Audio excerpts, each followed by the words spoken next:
Olá, saudações! Eu sou o Luiz Renato e o assunto do vídeo de hoje é Cosmos DB, um serviço de banco de dados NoSQL do Microsoft Azure.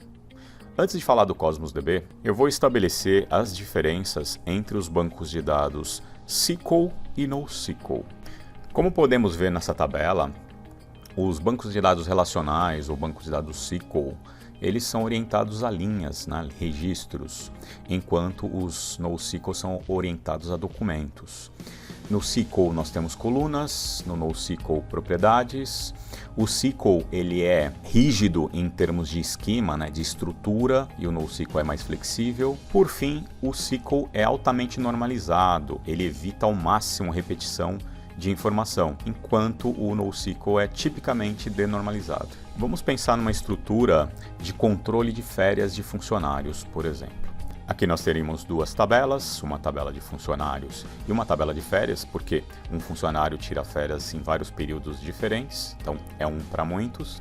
E na tabela de férias nós temos o código do funcionário para identificar quem está tirando as férias, o período em que ele tirou as férias e quem foi o diretor que aprovou essas férias, além da chave primária que identifica cada uma das linhas. Essa chave primária não se repete e ela identifica cada uma das linhas da tabela de férias. Esse é um exemplo de banco de dados SQL relacional, modelo normalizado com múltiplas tabelas. Agora vejamos como seria guardar exatamente a mesma informação em um formato NoSQL, padrão JSON. Observem que fica tudo no mesmo documento, todas as informações, e sem uma preocupação com o esquema ou com uma estrutura fixa. Eu não tenho colunas com regras de nuabilidade e tipificação de dados. Agora vamos falar sobre o Cosmos DB do Azure. Cosmos DB é um serviço gerenciado de banco de dados NoSQL, semi-estruturado, que ele é distribuído globalmente. E ele é multimodelo. O que significa isso? Significa que ele fala com várias APIs. Então ele fala com a API do tipo Table, que é parecida com a API Table do Blob Storage. Ele fala API de Cassandra, API Core, originalmente conhecida como DocumentDB, padrão SQL de linguagem. Então ele armazena os dados em formato JSON, mas ele consulta os dados com linguagem SQL. Tem a API compatível com MongoDB e tem o Gremlin, que é um tipo de banco de dados baseado em grafo. Então, ele alcança todo o espectro dos principais modelos NoSQL, que são chave-valor, column family, document, que é o modelo padrão do MongoDB, que deve ser um dos mais populares no mercado, e grafo. E aí uma coisa que eu falei no início é que ele é distribuído globalmente. Então Cosmos DB é um serviço que está disponível em todas as regiões do Azure, então ele garante baixa latência, uma distribuição global, uma escala bem elástica, 5 níveis de consistências muito bem definidos, e um SLA de disponibilidade altíssimo. Além de todas essas APIs, que já estão um bom tempo sendo suportadas pelo Cosmos DB, existem mais duas que foram lançadas recentemente. Então ele começou a falar uma API de Spark, até provendo o serviço de notebooks, e a API etcd, que é o padrão de banco de dados usado pelo Kubernetes.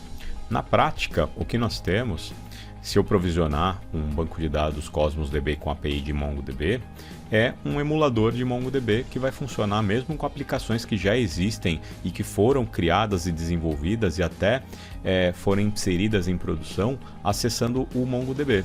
Você vai substituir o MongoDB tradicional, que roda sobre Linux em máquinas virtuais ou máquinas físicas, pelo Cosmos DB, rodando como serviço, como PaaS, e para as aplicações vai ser absolutamente transparente. Deixa eu mostrar como é que ele interage com as aplicações. Estou voltando aqui no Tailwind Traders no site, vou navegar aqui nos produtos e vou adicionar alguns produtos no meu carrinho.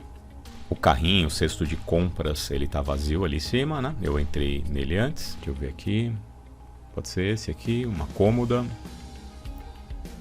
Ok, adicionar um carrinho. Carregou. E vou pegar aqui um chuveiro, vou adicionar também. Isso está sendo adicionado no Cosmos DB, tá? Deixa eu abrir o carrinho aqui, ele estava vazio, agora ele tem 2 itens. Agora vamos lá no portal do Azure para ver como é que isso foi armazenado no meu Cosmos DB. Então, entrei aqui no serviço de banco de dados, tem as informações, subscription e tal.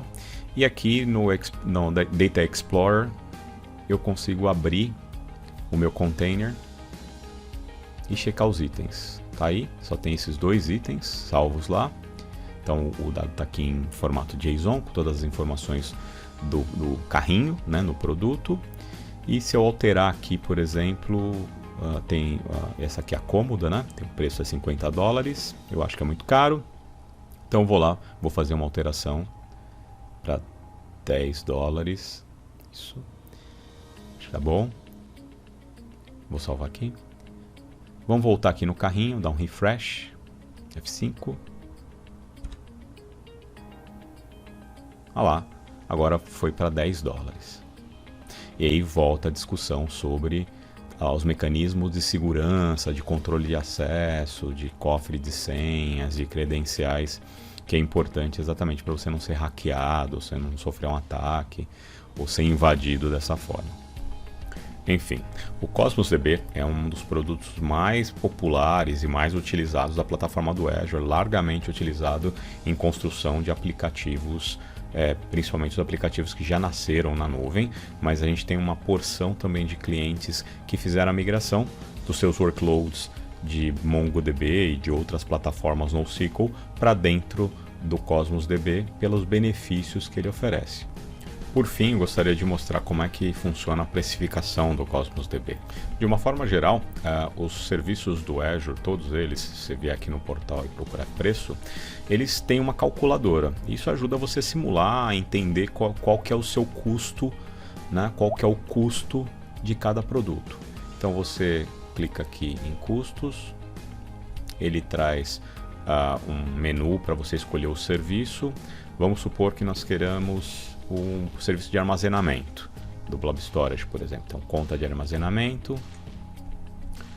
E olha aqui embaixo, ele tem as contas de armazenamento. Então, levando em consideração a região, né, infelizmente os preços praticados entre as regiões são diferentes por questões de imposto, de risco, de imposto de importação, de custo de energia elétrica, de refrigeração.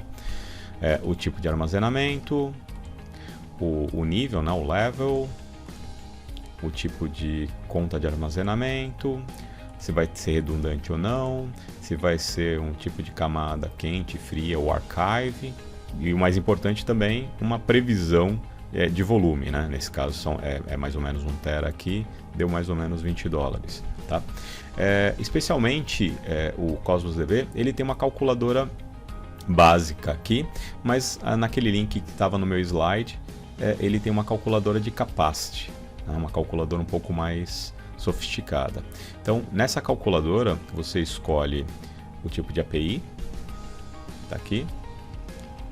Você escolhe o número de regiões, se você vai fazer replicação, né? Então, se você vai habilitar a replicação de escrita em múltiplas regiões, então a replicação você pode escolher, na replicação básica ela tem uma região de escrita e várias regiões de leitura, mas você pode fazer também com que várias regiões façam a escrita e aí, enfim, tem uma configuração específica para isso.